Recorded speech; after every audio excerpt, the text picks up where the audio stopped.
اللہ کی آیتیں پیش کرتا ہے، اللہ کی آیات، اللہ کے کلمات کے ذریعے سے وہ اپنا پیغام پھیلاتا ہے، پیغام کی اشاعت کرتا ہے، آیات کی تلاوت کرتا ہے وہ، جس کا مطلب یہ ہوتا ہے کہ میں جو کچھ کہہ رہا ہوں یہ من گھڑت نہیں ہے، بلکہ خدا کی طرف سے ہے، خدا کی طرف سے مامور ہیں ہم کہ ہم اس کے پیغام کو، اس کے دلاویز پیغام کو، وجد انگیز پیغام کو لوگوں تک پہنچائیں، لوگوں کو باخبر کریں، کتاب کی تعلیم دیں۔ کتاب سے مراد یہ ہے کہ لوگوں کو ضابطۂ حیات بتائیں، احکام بتائیں، ضوابط بتائیں کہ زندگی کے ضابطے کیا ہیں، ہمارے اعمال و کردار کیسے ہونے چاہیے، اور وہ اس کی تعلیم خشک نہیں ہے، حکمت، ورنہ کتاب الحکمہ، اور حکمت کی تعلیم، حکمت، وزڈم، آگہی، سمجھ،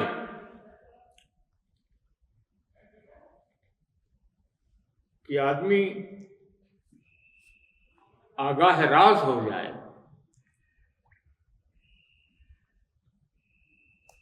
اور اس طرح سے وہ لوگوں کا تزکیہ کرتا ہے، لوگوں کی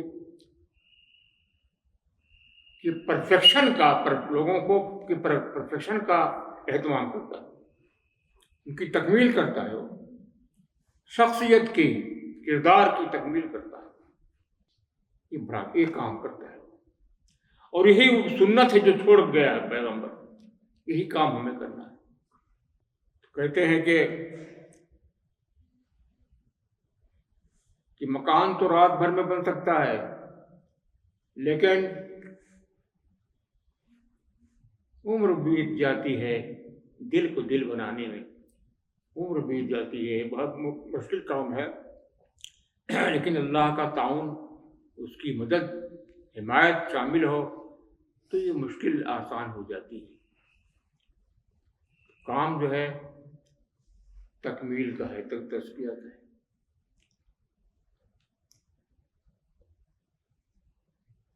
لیکن کس کا تزکیہ؟ جب تک یہ نہ معلوم ہوگا آدمی ہے کیا، تو تزکیہ کیا کرے گا، وہ تکمیل کیا کرے گا؟ ہم کو یہی پتہ نہیں کہ ہم کیا ہیں۔ آدمی کن کوشوں سے، کن سیلف سے آدمی کی تعمیر ہوئی پتہ ہی نہیں، ہم کو جانتے ہی نہیں ہم کیا ہیں، کیا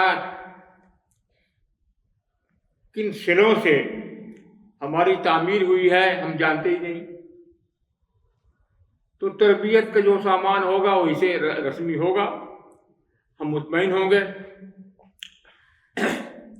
تو تھنکروں نے، غور فکر کرنے والوں نے بتایا ہے کہ آدمی جو ہے کئی سیل سے بنا ہے، اور تربیت میں ان تمام سیلوں کا، تمام سیل آنے چاہیے۔ پہلا سیل ہے، جس کو کہا ہے یہاں کے لوگوں نے، یہاں کی اصطلاح میں انمئے کوش، انمئے کوش، ان کہتے ہیں اناج کو۔ پہلا ہمارا سیل جو ہے وہ انمئے ہے، فزیکل ہے،